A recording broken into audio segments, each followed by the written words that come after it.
Ok, entonces continuamos con el censo del 2017. Como pueden ver acá, el censo del 2017 es un censo de población, un censo de vivienda y un censo de comunidades indígenas. Se quiere saber la situación de la población en general, la situación de las viviendas y las comunidades indígenas. En nuestro caso, bueno, de los que vivimos en zonas urbanas, solamente hemos participado del censo de población y vivienda, no hemos participado del censo de comunidades indígenas, que solamente se hace en algunas partes que son consideradas como comunidades eh, nativas o indígenas. En nuestro caso, no. Entonces, veamos. Ya habíamos visto el cuestionario con el cual llegan el personal del INEI y nos hacen las preguntas correspondientes. Ahora nos toca ver la base de datos. Resulta que si ustedes buscan por acá, se hace bien difícil encontrar la base de datos. Cuando uno va acá a Redatan, sistema de consultas de base de datos Redatan, les manda esta página y cuando tratan de buscar la base de datos, no se encuentra con facilidad. Mejor, para que sea más fácil, vamos a buscar en el buscador de frente a Redatan. Redatan es una aplicación, vamos a leer acá. Redatan es un software para procesamiento estadístico especializado en microdatos de censos de población y vivienda, encuestas y estadísticos vitales, que ha sido desarrollado por CELADE, que es una división de la CEPLAN, de las Naciones Unidas, distribuido de manera gratuita que posee elementos que lo hacen una potente herramienta. Redatan permite el procesamiento, análisis y diseminación de datos, siendo capaz de manejar grandes volúmenes de datos en estructuras jerárquicas con gran velocidad de procesamiento. Entonces, las Naciones Unidas tiene la preocupación de que los censos deben ser de fácil manipulación para toda la ciudadanía. Cualquier persona debería poder acceder a la información de los censos de todos los países, en particular de los países que están en desarrollo, y por tanto ha creado este sistema donde se centraliza muchos censos de varias partes del mundo.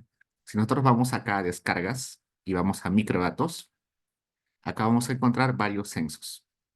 El censo de Argentina para el 2010, el censo de Bolivia para el 2001-2012, el de Brasil en 3 años distintos, de Chile en el último del 2017, Ecuador también en el último, El Salvador, Guatemala, México para los 4 años, los 4 últimos censos, Myanmar para el 2014, para Perú de los 2 últimos censos, República Dominicana el último censo y para Paraguay el último censo. Entonces, esta oficina de las Naciones Unidas ha creado un software donde puede centralizar toda la información de censos para diferentes países. Y felizmente, ese Reatan está mucho mejor organizado que la página web donde tenemos el censo del Perú. Así que yo preferiría descargar la base de datos del censo desde acá. Entonces voy acá a Perú y acá está el, el archivo comprimido para el Perú. Pesa 647 megabytes y también está el censo del 2007. No están los censos anteriores, pero los censos anteriores no se utilizan se utilizan muy poco. Los que se utilizan bastante son estos 2 últimos. De todos modos, el censo del 2007, el censo del 2005, todos los censos tienen su página web como esta. Entonces también pueden ir a buscarlo ahí. Otra forma de acceder a la base de datos mientras descarga es yéndose a microdatos del INEI. Entramos acá. Ya conocemos esta página. Cuando vamos acá a encuestas, no vamos a encontrar para nada ningún censo de población y vivienda. No existe. Existen censos de mercados de abastos, censo nacional penitenciario, pero no existe el censo de población y vivienda. Sin embargo, como el censo de población y vivienda es un insumo del mapa de pobreza, dentro del mapa de pobreza vamos a encontrar bien desordenado, pero vamos a encontrar adentro la base de datos del censo. ¿Por qué? El mapa de pobreza, no sé si ya les comenté alguna vez, es un ejercicio que hace el INEI para calcular la incidencia de pobreza a nivel distrital y provincial para un año determinado. Yo les mostré que con la ENAU no se puede sacar la pobreza a nivel de distritos ni de provincias, solamente a nivel de departamentos. El problema es que para, para objetivos de política es necesario saber si la pobreza se aglomera en ciertos distritos o en ciertas provincias, pero con la ENAU no se puede. Se debería utilizar, se debería encuestar muchos más hogares de los que se encuestan y sería muy caro. Entonces, la otra opción es calcular la pobreza con el censo, pero el problema que tiene el censo es que el censo no pregunta los ingresos ni los gastos. Cuando nosotros revisamos el cuestionario o la cartilla del censo, no aparecía ninguna pregunta sobre cuántos ingresos tienes ni cuántos gastos realizas, ¿no? ¿Por qué no se hace esas preguntas? Porque preguntar el total de gastos o el total de ingresos no es una buena proxy. ¿Se acuerdan que la ENAU, lo que hacía la ENAU era preguntar categorías de gastos, categorías de ingresos? Preguntaba cuánto gastaste en pan, cuánto gastaste en carne, cuánto gastaste en huevo, cuánto gastaste en tal cosa. También en ingresos, cuánto tuviste de ingresos en tu empleo principal, en tu empleo secundario, qué parte de esos ingresos fueron monetarios, qué parte de esos ingresos fueron no monetarios, ¿no? Se hacen preguntas de ingresos y gastos bien desagregadas, porque es la mejor forma de calcular los ingresos y gastos. Si tú le preguntas de frente a la persona cuál fue tu ingreso total, cuál fue tu gasto total, te va a dar una respuesta bastante imprecisa. Y por eso en el censo no se puede hacer tantas preguntas, porque si no se demoraría mucho el censo. Entonces no se pregunta nada sobre ingresos y gastos.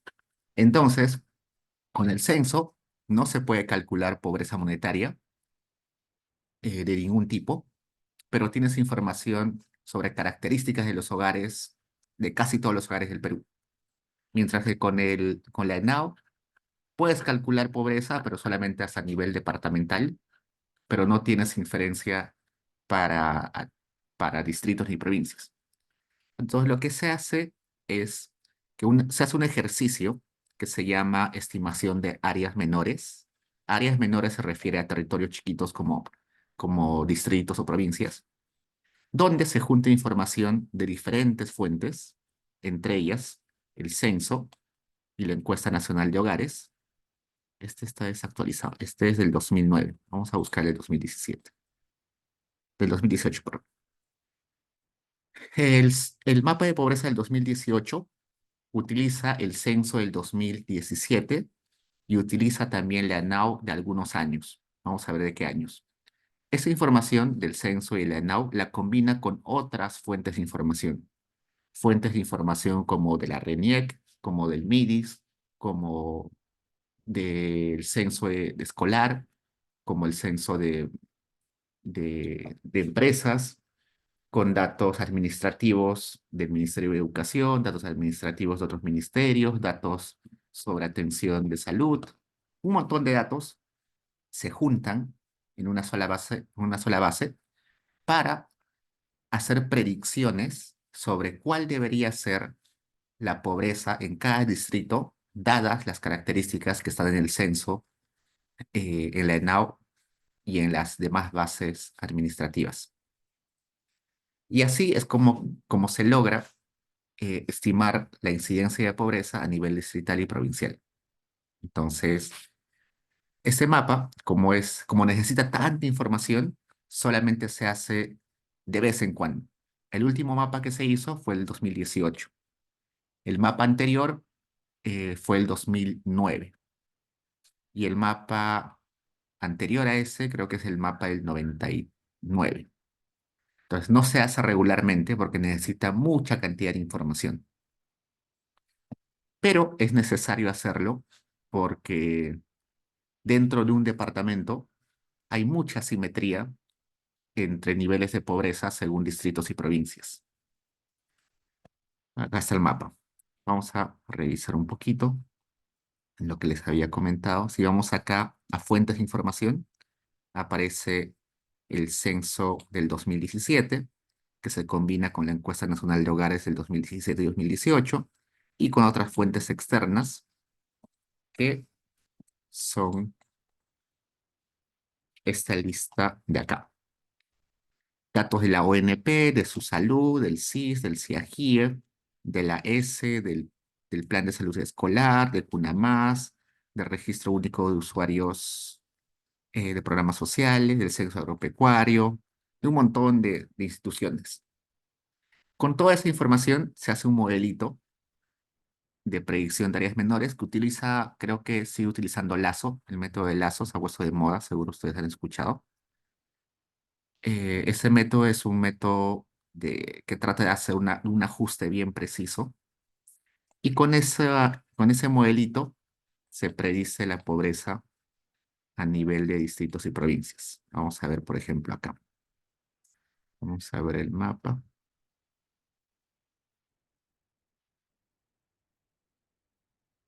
Vamos a buscar el mapa.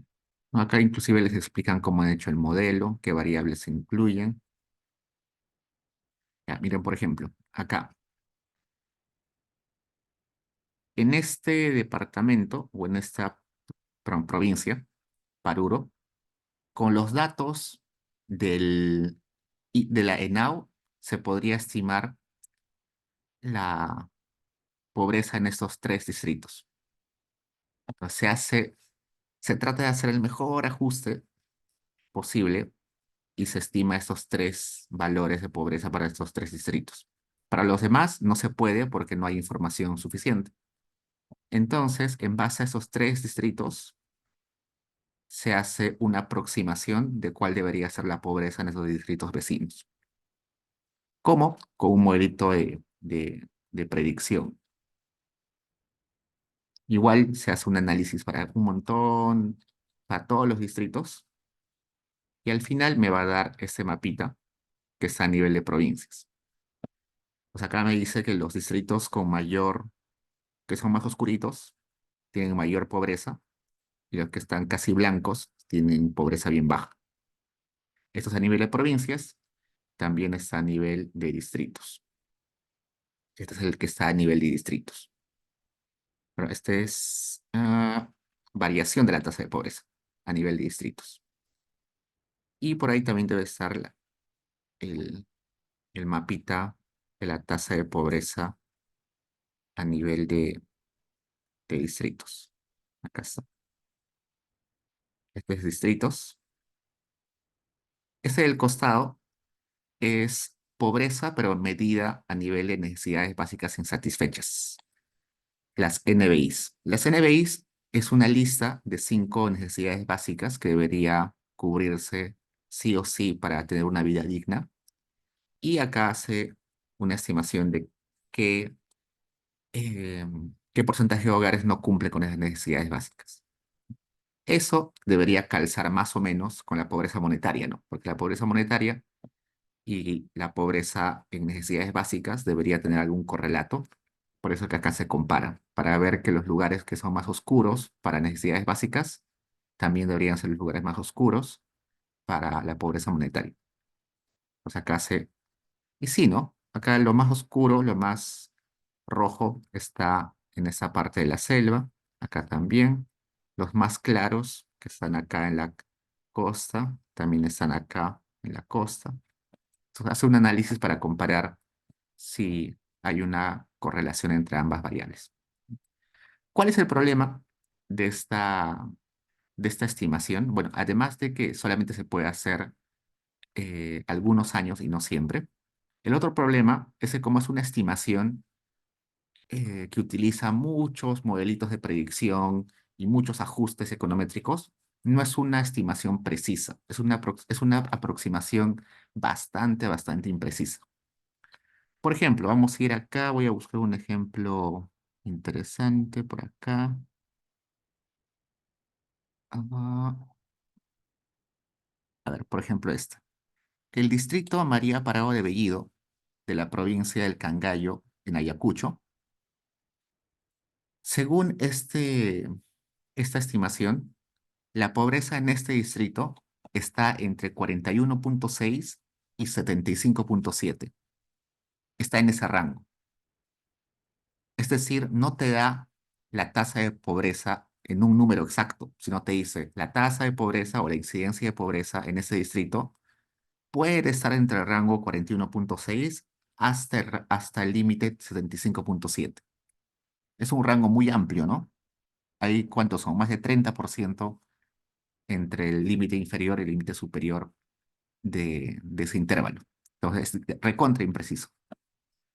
Hay otros distritos que son más precisos en su estimación, otros menos precisos.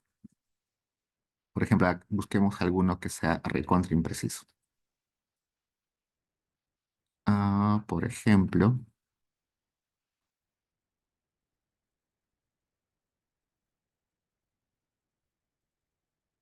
ah, este, por ejemplo. El distrito Yacus de la provincia de Huánuco, en el departamento de Huánuco, según esta estimación, la tasa de pobreza o la incidencia de pobreza va de 31 a 68,7. Es una estimación recontra imprecisa, ¿no? Te está diciendo, puede ser 31 o también puede ser 68. Y literal, 68 es más que el doble de 31. Entonces, este ejercicio no es un ejercicio que, que quiera ser preciso, que quiera tener la mejor estimación, solamente quiere tener una aproximación para tener una noción de dónde se aglomera la pobreza. Y en base a esa noción de dónde se aglomera la pobreza, se toman decisiones de política para aliviar la pobreza exactamente en esos lugares. Y bueno, como este mapa de pobreza se utiliza en parte al censo, dentro de, de esta parte del mapa de pobreza, vamos a tener información del censo. Por ejemplo, si yo voy acá a Cusco, está partido por departamentos. Si voy a Cusco, acá, dentro de variables internas y externas, va a estar seguro la base de datos del censo del 2017 para el Cusco. ¿Cuál es la desventaja de descargar el censo desde acá? Que debería descargar uno por uno los departamentos, ¿no? Cada uno de los departamentos tendría que descargar, entonces el censo está partido en 25 pedazos, porque hay 25 departamentos, incluyendo el Callao, ¿no? Es la desventaja, ¿no? Acá está, CPV se refiere a Censo de Población y Vivienda. 08 se refiere que es para el departamento 8, que en ese caso es Cusco. Abro esto y acá está la base de datos del censo para Cusco. Entonces, otra forma de descargar, sí, pero está bastante desagregado, separado, ¿no? En el caso de Redatam, ya hemos descargado el archivo completo y acá está. Acá en la base que hemos descargado está todo el archivo, todos los archivos necesarios para, para hacer las estimaciones. Entonces, depende de ustedes cómo lo quieran descargar. En el caso de nosotros, yo les he subido parte del censo a Paideia. Como el censo es bien grande, evidentemente hay más de 30 millones de observaciones en el censo, va a ser difícil de que nuestras computadoras puedan aguantar toda esa información. Así que les he pasado solamente el censo para Cusco. Entonces, en el archivo que ustedes tienen y que han descargado de Paideia, había estas tres bases de datos. Eh, Acá dice CPV, que es Censo de Población y Vivienda del 2017, y está separado en tres módulos: el módulo Hogar, el módulo Población y el módulo Vivienda. Y dice 080808 porque es solamente para el departamento de Cusco. Solamente les pasé de Cusco porque eh, La base de datos completa de todo el Perú es demasiado pesada, así que no vamos a poder trabajar con una base tan grande. Pero ya saben ustedes cómo descargar toda la información de todos los departamentos, si así lo desean. Entonces vayamos al DoFile.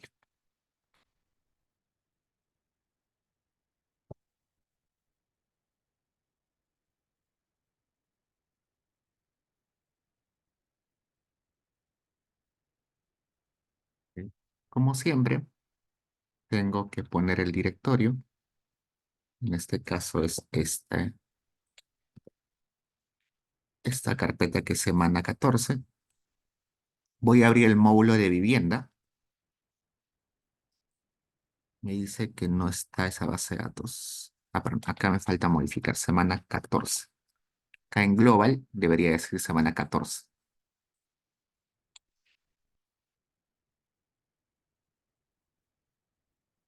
Ah, abro la base de datos y veo que aquí hay 446.869 observaciones, que es la cantidad de viviendas que hay en Cusco, y 26 variables.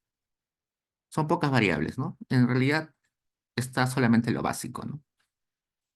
Primero, el código de departamento, que en este caso es 8 porque es Cusco, el código de provincia, el código de distrito, el área, que es 1 o 0, el estrato, el piso altitudinal. ¿Qué es el piso altitudinal? Ustedes se acuerdan que en el colegio vieron estos pisos altitudinales que era Costa Ochala, eh, ¿qué más había? Selva Alta, Selva Baja, la zona Quechua, zona Puna, ¿qué más había? Habían como 7 pisos altitudinales, ¿se acuerdan? A eso se refiere. Esta es esa clasificación de pisos altitudinales. Están las características de la vivienda, como si la casa es independiente o es casa de departamento, casa en solar, si la casa está ocupada, está desocupada, el material predominante de techos, de pisos, de paredes, si tiene alumbrado público, si tiene agua o no tiene, cuántas horas al día tiene agua, si paga el agua o es gratis. Hay hogares que tienen agua gratis porque tienen un manantial, por ejemplo, ¿no? Y en el caso que sí paguen, ¿a quién pagan? Puede ser que paguen, no sé, a la municipalidad o a eh, la empresa de agua potable, o puede ser que paguen a la asociación de regadío. En las zonas rurales sucede eso. ¿Cuántos habitantes hay? Y esto, que es lo quiero que vean. No, esto no. Acá no. Ese que estaba acá. Este es el identificador de la vivienda. Está mal digitado. Debería ser acá. Vamos a ver, 15.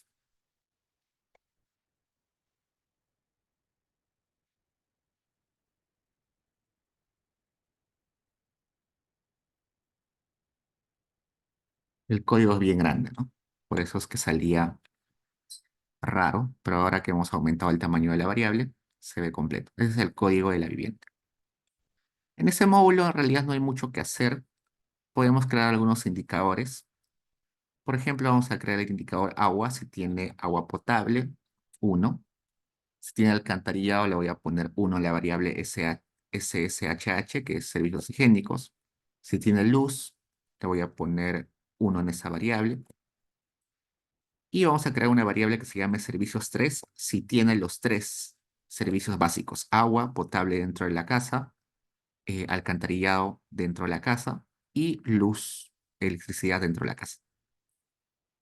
Luego, una característica importante en el Perú, sobre todo en viviendas, es el título de propiedad. Lamentablemente, muchos hogares en el Perú no tienen título de propiedad. Si nos damos cuenta acá, dice vivienda propia sin título es 47,52%. Es un montón.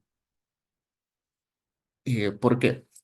Resulta que en realidad el Perú es un país todavía no joven, pero es un país donde el derecho de propiedad de la tierra todavía no ha sido, recién ha sido amplio desde hace 40 años, ¿no? Si ustedes preguntan a sus abuelos, a sus padres, antes los títulos de propiedad no eran tan comunes.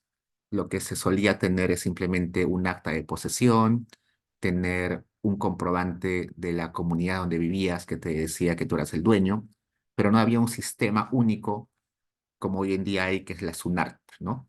La Superintendencia de Registros Públicos. eh, Centraliza todos los títulos de propiedad. Eso no había antes, ¿no? Por ejemplo, en mi familia solo teníamos una hojita sellada por el juez de paz de la localidad donde vivíamos, que decía que que poseíamos cierta parte de un terreno, ¿no? Inclusive esa acta firmada por un juez de paz, eh, no tenía un gráfico ni una especificación clara de- del área, desde dónde era el terreno hasta dónde era el terreno, y era común que varios terrenos se superpongan, ¿no? En un acta parecía que uno era dueño de un terreno y otra persona tenía un acta donde parte del terreno de otra persona también era eh, dueño de otra persona. Eso recién empezó a estandarizarse desde los 85, 90. Hoy en día, todavía en las zonas rurales, la gente no tiene título de propiedad. En las periferias de las ciudades todavía no tienen título de propiedad. Entonces, como se dan cuenta, es un problema grande. ¿De quién depende eso? Eso depende bastante del catastro de los municipios. Los municipios son los que deberían ordenar todo eso, pero lamentablemente estamos lejos de, de tener un país donde todos tengamos eh, títulos de propiedad si tenemos alguna vivienda. Entonces creemos una variable que sea C título, que toma el valor de uno, si las personas tienen una vivienda con título de propiedad. Y acá creemos una variable que se llame SER3 título, que toma el valor de uno si se cumple esta condición, que es que tenga los tres servicios básicos y además tenga título de propiedad. Que me voy a quedar con unas cuantas variables. Voy a guardar la base de datos y vamos a hacer un collapse para sacar datos a nivel de distritos. Acá estoy diciendo, hazme un collapse de las variables agua, servicios higiénicos o alcantarillado, luz, servicios 3, título y servicios 3 título, y que haga ese collapse a nivel de distritos. ¿Cómo identifico los distritos? Con el código de departamento, código de provincia y código de distrito.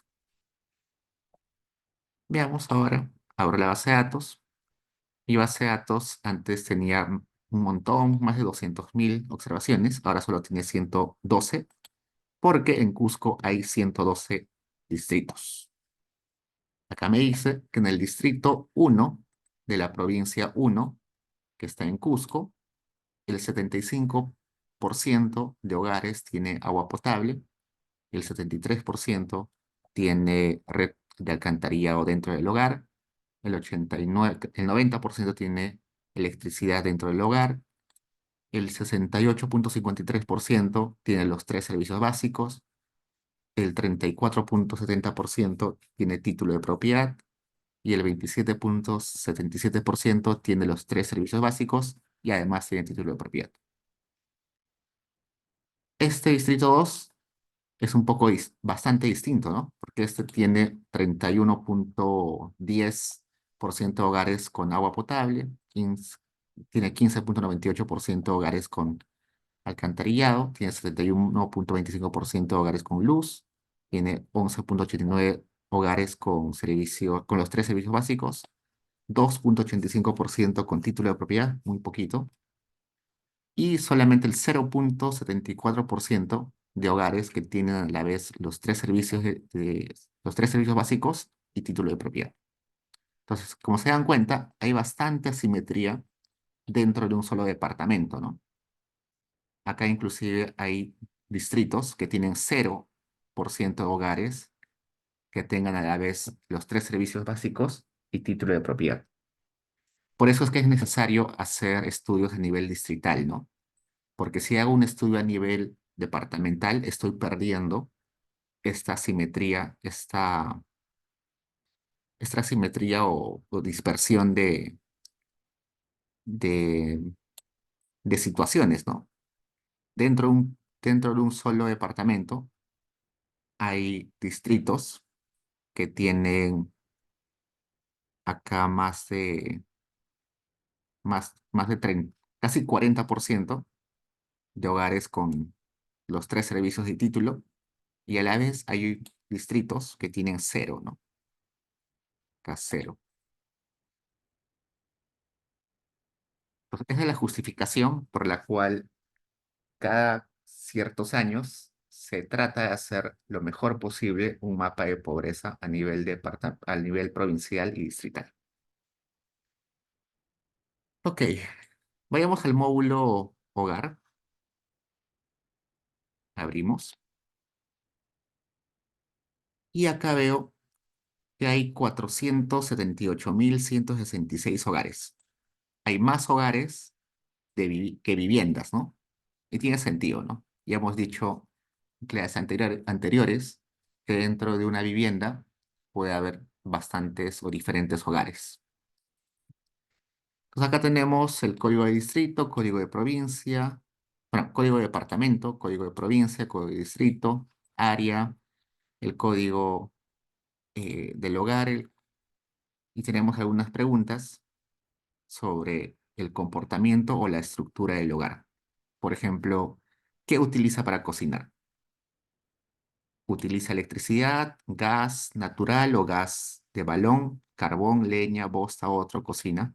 ¿Por qué esta pregunta es importante en el censo? Resulta que el combustible con el cual uno cocina impacta bastante en la salud de las personas.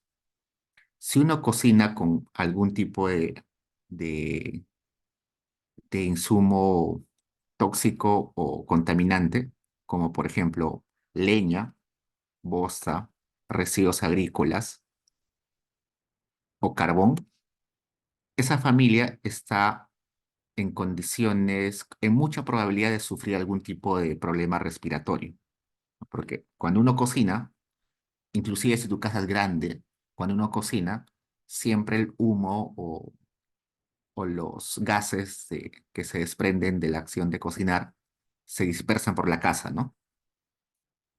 Inclusive, no sé, yo en mi casa tengo una cocina eléctrica, pero igual el, el vapor de lo que cocino se va diseminando por toda mi casa. Si tengo una cocina a gas, igual el, el humo se va diseminando por toda mi casa. Y si ese combustible es contaminante, entonces peor, ¿no? Entonces hay que tener cuidado eh, con, con el combustible que uno cocina, ¿no?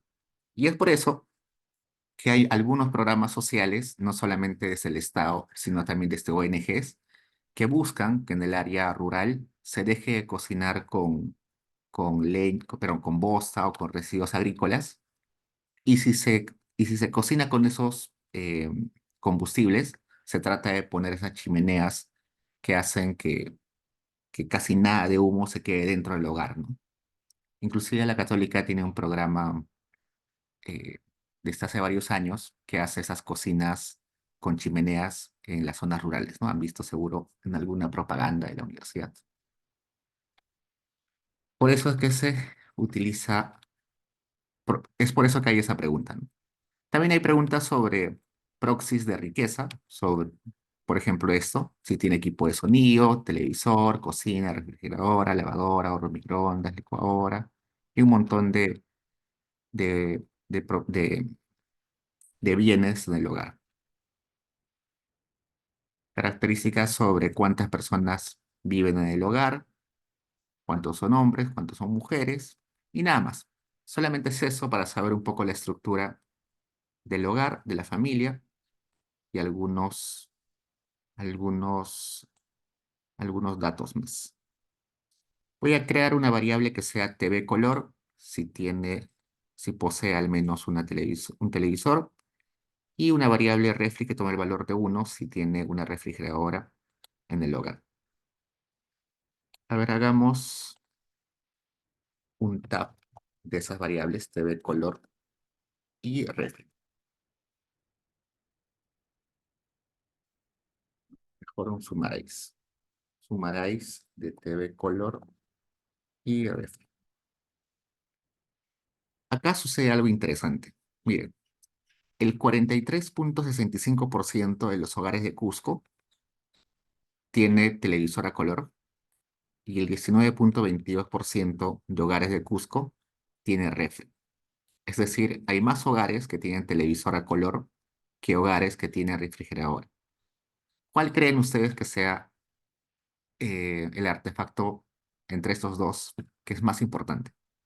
Refri, ¿no?